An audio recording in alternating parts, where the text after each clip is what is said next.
Hi guys, James at RampantLionReviews again for you today with another beer review. For this one, we are going to head over to America once again, and we're going to return to a brewery that's featured on the channel once before. Now, the last review that I did involving these guys appeared on the channel maybe a year and a half, 2 years ago, something like that, and that was actually a collaboration beer with a Norwegian brewery, and it turned out really nicely. But this will actually be my first solo brewery beer review involving these guys, and I'm quite excited about that actually, because this is a brewery that I've known about for quite some time.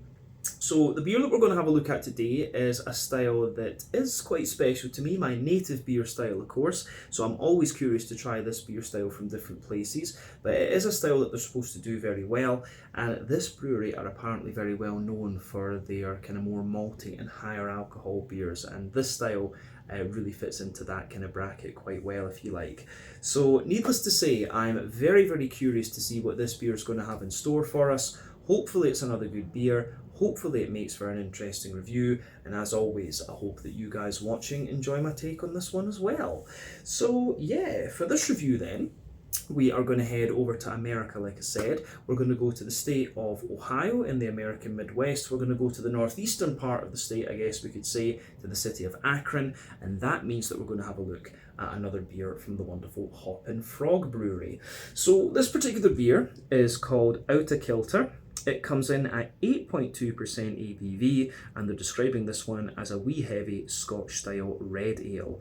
So yeah, I have to admit that as a Scot I'm a little bit confused as to exactly what this is going to be, because the red ale in Scotland is obviously very different from the shilling ales as we call them. The wee heavy term is something I think that the American breweries like to use a little bit more, of course.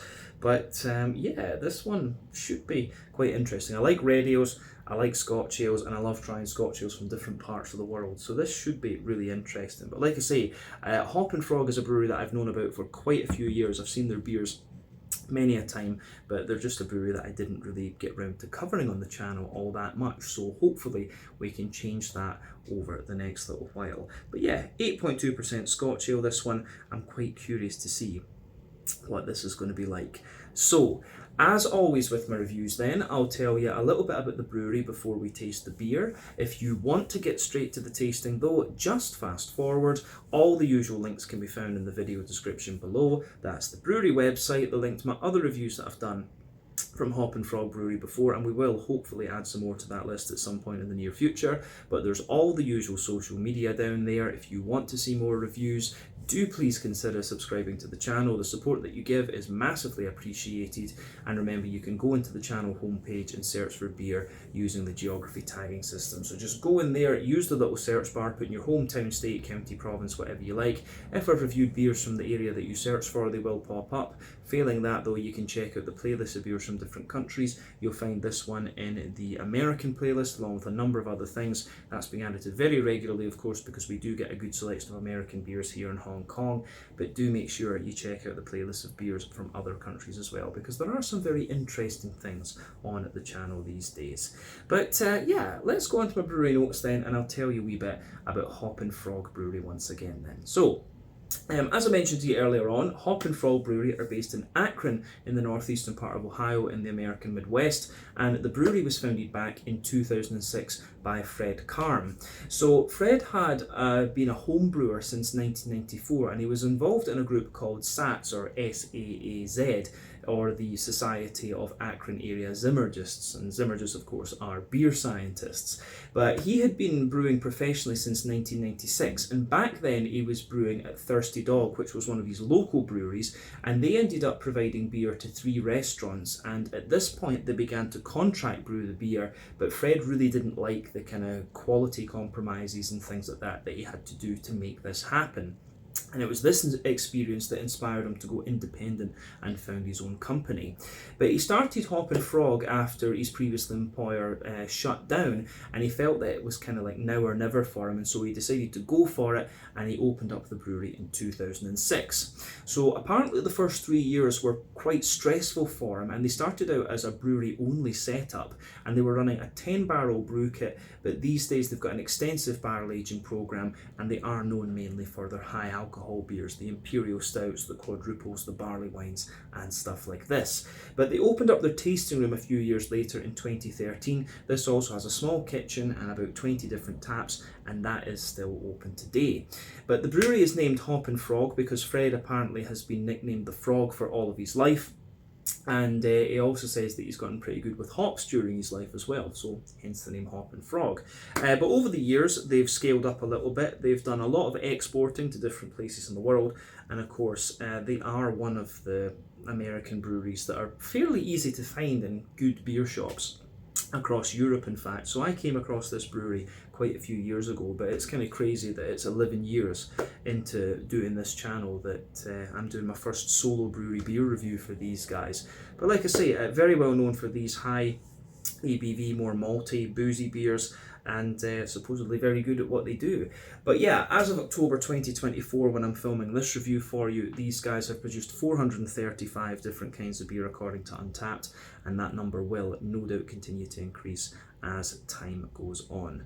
But yeah, that is everything I can really tell you about Hoppin Frog Brewery for the moment. If you want to learn more about these guys, you can check out the brewery website. You can follow them on Facebook and Instagram to keep up to date with all the latest goings on. And you can check out the Rate Beer, Untappd and Beer Advocate pages to learn a little bit more about all the different beers that these guys have done. So yeah, that's that for your brewery history. Let's go on and have a little look at the beer itself. So I'll just let you have a wee look at the artwork on this one before we open it up. So as you can see, it's very Scottish. Of course, you can see the Hoppin Frog there has his bagpipes in front of him. They've also got what looks like a kind of Royal Stuart type tartan on this one. I'm not sure, maybe it's the tartan of like a local pipe band or something like that in Akron.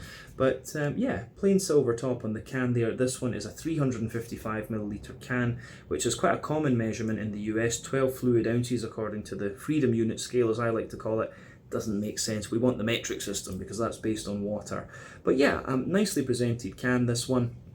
And it says on the side here, rich malty flavours of caramelised and toasted grains dominate the strong Scotch ale.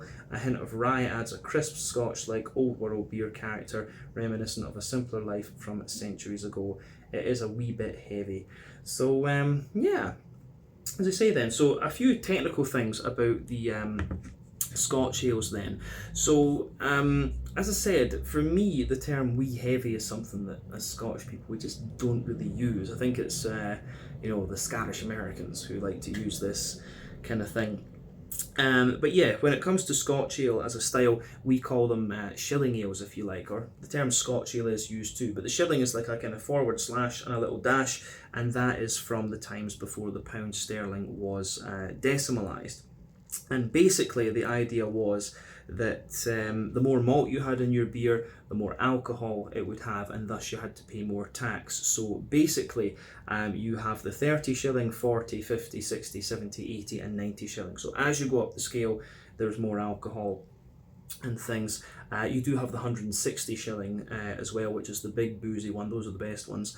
But yeah, most modern takes on the Scotch ale are based on the flavour profile of the 80 and 90 shilling or thereabouts. But some of them are 160, of course, too. At 8.2% ABV, this one's probably going to be based more on the kind of 90 shilling. So the lower ABV ones tend to be a little bit more kind of bready and grainy, if you like, but as you go up the scale, of course, you get more caramelly and fruity flavours and things like that out of them as well. In my experience too, Scottish brewed Scotch ales tend to be a little bit more kind of toasty and dry in terms of their brown sugars, and a little bit more dry and fruity in terms of their fruity character. The American ones are a bit more oily and sweet, generally speaking too. So yeah, very rough description of the Scotch ale as a style for you. So I'm quite curious to see how this one fits into that. So we'll see if we can match it up to roughly what shilling it is. But yeah, the Outta Kilter Wee Heavy Scotch Style Red Ale, 8.2% ABV. This should be really quite interesting. So yeah, let's take a little look at this. And this is yet another beer that I picked up at Salt. Oh, this one's got a little bit of carbonation wanting to escape. Let me just be very careful with that, because we don't want to waste Scotch ale, especially when we are Scottish. But yeah, let's get this out into the glass then and see how we go. The can did feel a little bit hard as well, so yeah, kind of makes sense. Does it have a canned on date? It says best before March of 2025, so it's probably about 8 or 9 months old at least at the time that we're drinking this one. But yeah, that looks pretty good. So before the head disappears, we can see that it poured with maybe a 2/3, 1/2 frothy, kind of fawn coloured head actually. I'll just let you have a little look at that before it disappears. You can see some medium-sized bubbles sitting on the surface of the liquid, and the size of the bubbles doesn't really change as you go further up the head, but then yeah, it kind of fades away. It is fading away and just leaving a kind of thinner, kind of foamy ring around the edge of the glass there. But yeah, colour wise, I can see why they're calling it a Scotch style red ale. It is definitely more kind of red than a lot of the Scotch ales I've seen recently, maybe using a little bit of red rye or something like that. But yeah, interesting. So I think it's fair to describe this one as being a little bit, yes, it reminds me actually of like the Gibson SG Heritage Cherry kind of colour, or like an unstained mahogany, something like that. But a nice colour. Fair little bit of visible carbonation. This one or two bubbles sitting toward the side of the glass, and quite a few just coming up toward the surface of the liquid there. But yeah, again, that kind of makes sense in this one. But yeah, remember the colour of your beer depends on a few different things. One, the type of malts that you use. This goes a long way to determining your EBC rating. Two, length of your wort boil is going to play a role, because the longer you boil the wort, the more the sugars caramelise, and thus you get a darker colour of beer. But any barrel aging that you do or adjuncts you put into the beer will affect its colour as well, but you don't often really have to care about that with Scotch ales, unless they're barrel aged, of course, because it's a brown beer. You can really affect the colour a little bit with the barrel aging. But yeah, nice little bit of natural haze to it, and it definitely does have a wee bit of a more kind of reddish tint to it. So yeah, pretty interesting actually how everything goes together in this one in terms of appearance, but not anything madly surprising, I think we can say. So yeah, let's have a wee look at the aroma of this one then and just see how we go. I'm very, very curious about this.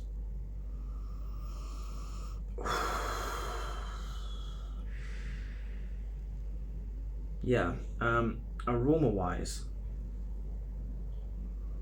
that's pretty damn nice. Right up my street. If you've watched the channel for any length of time, you'll know I'm a sucker for these big brown sugary beers. You know, the Scotch ales, the barley wines, the German Doppelbocks, the Belgian quadruples. I love these kinds of beer. And this one smells really pretty damn nice. It gives you everything you'd want. You've got that nice little bit of bready, kind of woody backbone to it. You've got a lovely big, like dry, toasty, brown sugary character. Lots of sweetness, the fruity notes, and just that little bit of hoppy character as well. It's a beautiful, beautiful smelling beer actually, and it does smell pretty authentic. But I will say, the level of sweetness that you get out of this definitely makes it more American and things. But yeah, it does have that little bit of kind of dryness and things too on the back end of it. So yeah, I like that. I do like how that all comes together in this one. So let's just break the aroma down then and describe it for you a wee bit more in depth. So the backbone of this beer, you have this, it is almost a little bit like oaky in the backbone, and there's definitely a wee bit of an almost vanilla-y type quality in there. If you gave me this blind, I would probably guess that it was barrel aged. And even the woody notes you get out of this one, usually if it's like oak chips or something that have been put in it, it'll give you a little bit more dryness, but the woody sort of backbone that this beer has is actually very, very smooth. But then again, you don't get like a spirit out of it, so yeah, it's an interesting point. But yeah, an oaky backbone for me, a little touch of an almost kind of vanilla-y type quality to it, and yeah, there's a little touch of a like vanilla-y type quality, like I say, and then above that you start to get the kind of bready notes of the beer. So definitely like a lovely kind of brown bready bread crust coming out of this beer, like sort of rye bready type notes. So that's absolutely present in there. You've got a lovely sweet, there maybe is a bit of a straight sweet kind of rye bready character to this one too, but definitely some kind of wholemeal brown bready character in there for sure. There's a little bit of white red in there. I will say that generally speaking, the bready character that comes out of this one is pretty sweet, but I've always found that American malt tends to be a little bit sweeter than European malt. European malt is just that little bit drier, of course. You know, if you compare, this is the 2 rows or whatever they're using in here, compared to the German crystal malts and things like that, they are just a little bit, the American ones are just a little bit more oily and sweet for sure. You can really smell that in here. So above the bread you're getting the brown sugar, so there's a little bit of toastiness to that brown sugar in the base. There's a little bit of leatheriness to it as well. There's a little bit of kind of like Werther's Original butter candy, butterscotchy note in here, but then yeah, a big sweet caramel to it as well. A little bit of nutty notes in there also, and they come out a little bit more the more that your nose adjusts to it. So yeah, lovely little bit of nuttiness to this one, but that's very, very subtle, I would hasten to add. So yeah, malty side of this beer is great. The yeasty character at the back of the nose for me, a little bit of rye bread to it for sure, but sweet brown bread, a little bit of cracker and sort of woody note too. But all in all, everything that you're getting out of this one is to be expected of the style. So really nicely done. Yeah, I've got a feeling there might be a little bit of like brewing sugar in this one too, because it has got this very slight, I don't know what's a good descriptor for Americans, but it has this little bit of like Parma Violet type candy sugar to it, in fact. So yeah, and Parma Violets were a little sweet. My grandparents always used to give me. They're like the kind of same shape as a red blood cell, like biconcave. Kind of reminds me, there's a little bit, the aroma reminds me of that. A little bit grape sugar or something is maybe a good way to describe it. But yeah, on the hoppy side of things then, and do remember that the Scotch ale is not the most hop forward of beer styles, and usually the Scottish ones use an English hop called Bramling's Cross in them to give you those lovely fruity notes. But yeah, the green component of this beer, lovely little bit of earthiness in there, very smooth earthiness, right enough. Wee touch of woodiness. Yeah, but good little bit of floral aromaticity to it, some nice grassiness as well. Yeah, the green component of this one's quite nice. I do wonder if it's Williamette or maybe Galena that's been used in here. Those are American hops that are pretty good with the red fruity notes, of course, mainly for imperial stouts and barley wines and stuff like that. Cascade actually works pretty well in a Scotch ale too, I would add. But yeah, nice little bit of floral aromaticity, some nice grassy notes in there.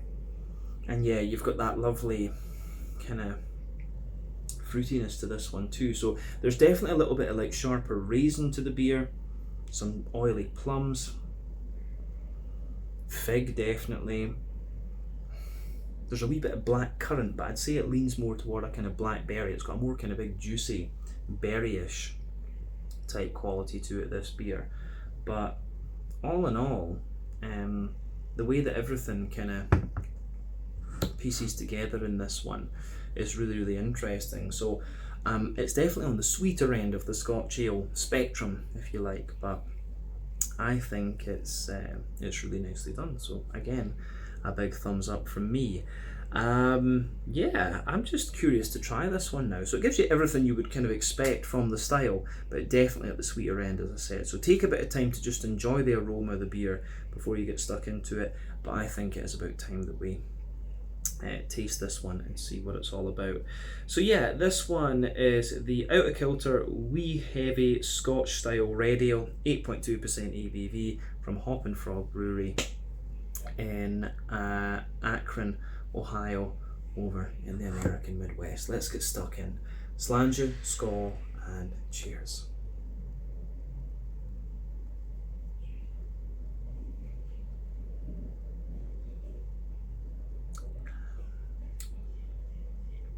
Ooh. That's pretty damn good, actually. It comes across as very clean and not overly oily, but it does have quite a little bit of booziness to it, this one, but I like it. I do like it.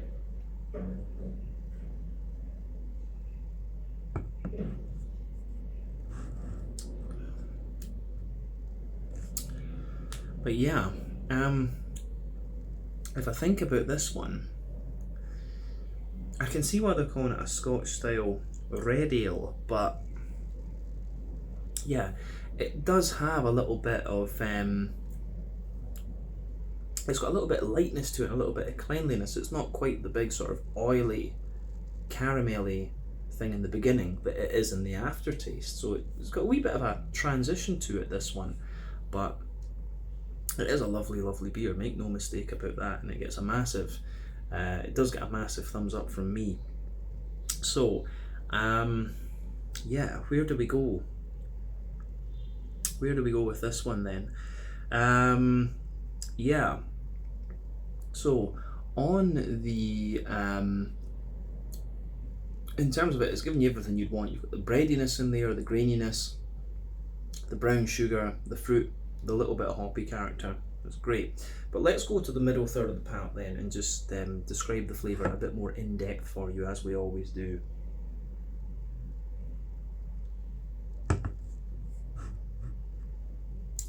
So yeah, middle third of your palate then. The backbone of the beer, you've got that lovely kind of, you've got that lovely little bit of like almost rye bready bread crust forming the backbone of the beer. As you go into the aftertaste with that, you will feel this sort of oaky flavour just push its way out. And further forward on that middle third of the palate, there's a good little bit of, there is a good little bit of, I would say, like a sort of oaky note with a wee bit of vanilla to it as well. Yeah, a little bit of oaky vanilla further forward on that middle third palate, but yeah, the rye bready bread crust and a slightly drier wood further back on the palate. Do remember that sweeter flavours will come out further forward on your palate, more dry and bitter flavours will come out further back.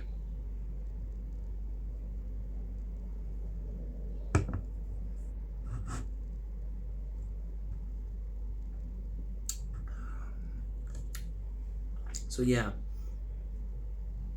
on top of the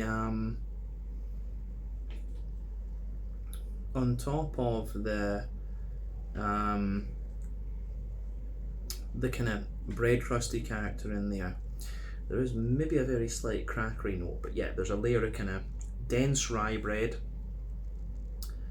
then a kind of lighter wholemeal brown bready character above that, and then yeah, above that there's a wee bit more of a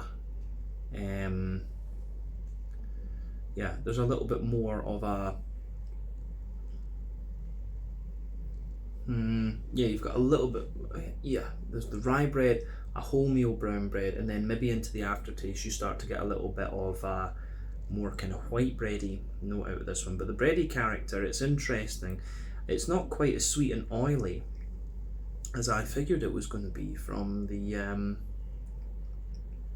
from the aroma of the beer. It's actually got a little bit more dryness and graininess to it, and definitely there's a little touch of nuttiness coming out of the beer too.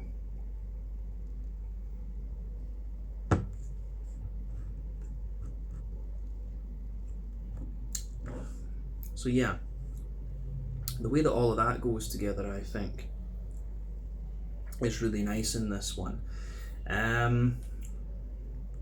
Yeah, above the white bready character, you start to get the brown sugary notes out of this one. So the first layer of brown sugar is actually quite toasty and quite dry into the aftertaste, and above that there's a wee bit of a more leathery kind of brown sugar coming out of this one.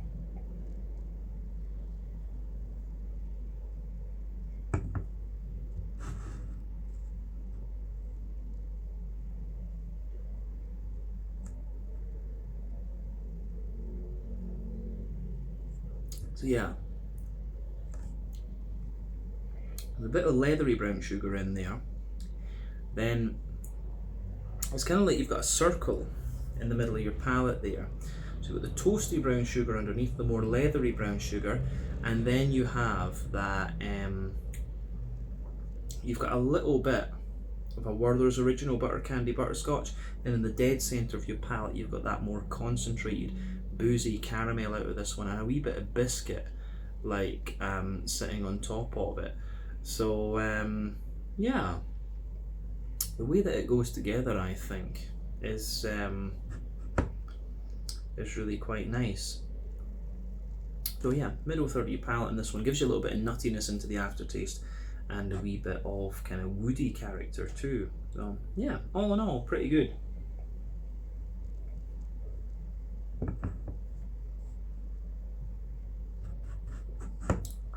So that's pretty nice. That's everything we need to say about the middle third of the palate. So let's go to the back third of the palate. As I've often said, the back third of your palate is going to give you very similar flavours to the middle third of your palate, just at different intensities. So yeah, the border region between middle and back third of your palate, you get that nice little bit of kind of bready build up in there, so you can feel the rye bread in the base, the kind of more wholemeal brown bread in the middle, and the white bread on top. But then yeah, the base of that, the base of the back third of your palate, you've got that kind of rye bready bread crust in there, which is drier, the bit of woodiness on top of it. You've got the rye bready layer there, which feels a little bit lighter, taller, and more airy. The wholemeal brown bready character above that, which is a little bit lighter, taller, and more airy. And then yeah, you have the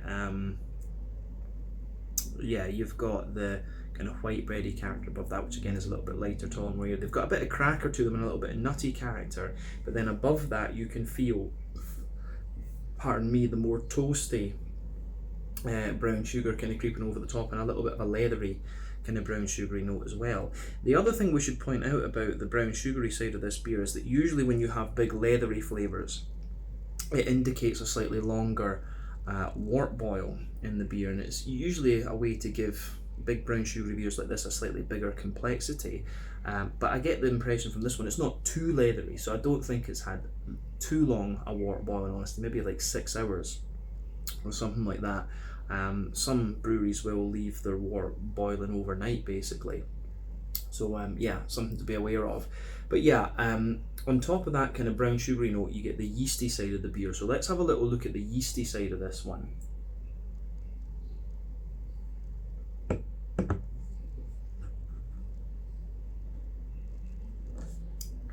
So yeah, the yeasty side of the beer for me, at its core, it's got a more dense rye bready kind of character to it. It's a wee bit grainy as well. You get a little bit of dryness into the aftertaste. It's surrounded by a more kind of wholemeal brown bready character, and a wee bit of a kind of toasty bread crust as well. So yeah, there's wee bits of cracker in there too, but yeah, all of that yeasty character sits on top of the it sits on top of the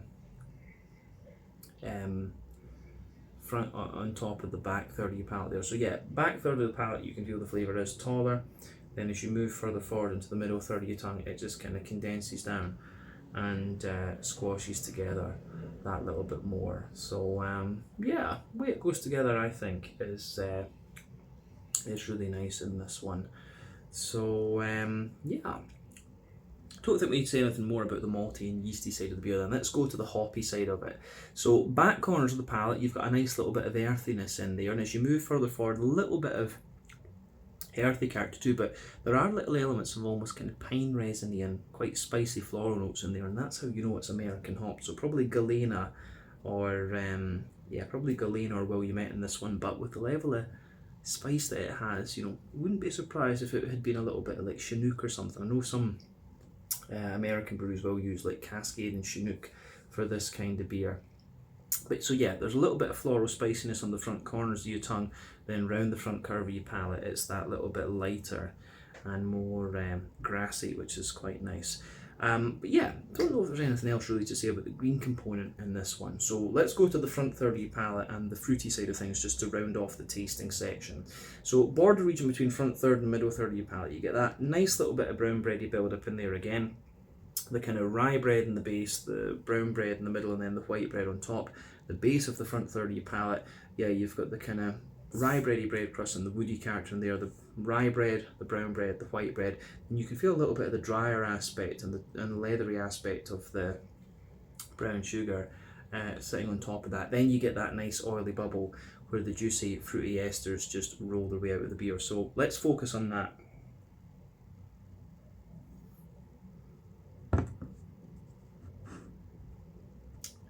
So yeah, for me, the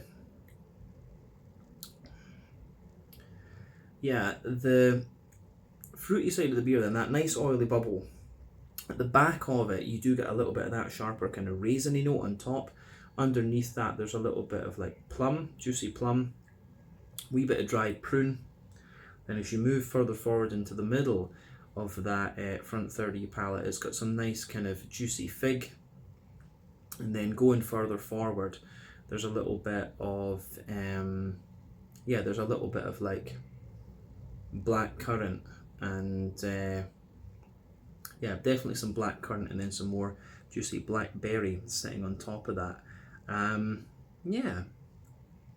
It's interesting. It really is quite interesting how this goes together.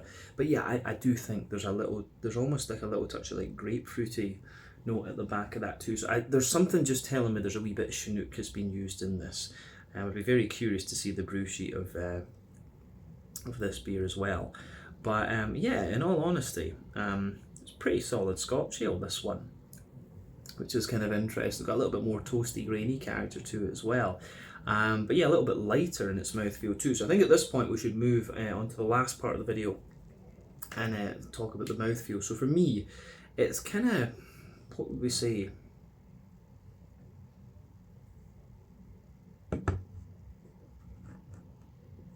Yeah, I would say it's got a little bit of a more kind of bottom end of full bodied for me, I think is a good way to describe this one. A little bit of an oily mouthfeel to it, a wee bit of a kind of lighter carbonation-y, a little bit of crispy carbonation to it as well, but I think that's just because it's been sitting in the can actually.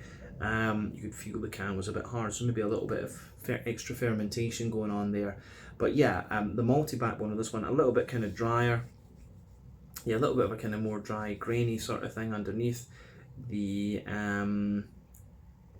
you've got some nice bready notes in the middle there, which are giving you a wee bit of kind of dryness, but also some sweetness as well. Then you've got the toasty and more smooth dryness just sitting on top of that, which I think is great. But the way that all of that goes together, as I say, it's really nice. So the brown sugary and the bready notes and everything like that, the dryness it gives you into the aftertaste is good. There is a little bit of IBU to this one. Maybe it's like 30-ish IBUs at most. But yeah, I do feel a little bit of hoppy bitterness on this side of this beer. Then you've got that little bit of kind of juicy fruitiness out of it too. But all in all, a really interesting Scotch ale. This one quite different to the others that I've had in recent times. And it is cool to kind of tick this one off the list and also have it as my first Hoppin Frog solo brewery beer review as well. So I think we can leave it at that for this one. This has been really cool to try. So yeah, this was the Outta Kilter wee heavy Scotch style red ale, 8.2% ABV. I'd say it's somewhere along the lines of like a 90 shilling, or maybe even going up into the 160 shilling territory, this one. But a really interesting beer, this one from Hoppin Frog, and as I say, glad to tick this one off the list. But yeah, once again, thank you for watching my beer reviews. Until the next time, please like, subscribe, share, all the usual YouTube stuff. Let me know your own thoughts on this beer in the comment section below. Let me know what your favourite beers are from Hoppin Frog as well. And we will definitely return to these guys again at some point in the very near future. But until then, Slàinte, Skål, cheers, check out my social media, check out their social media, and we'll see you in another review very, very shortly. Ciao just now.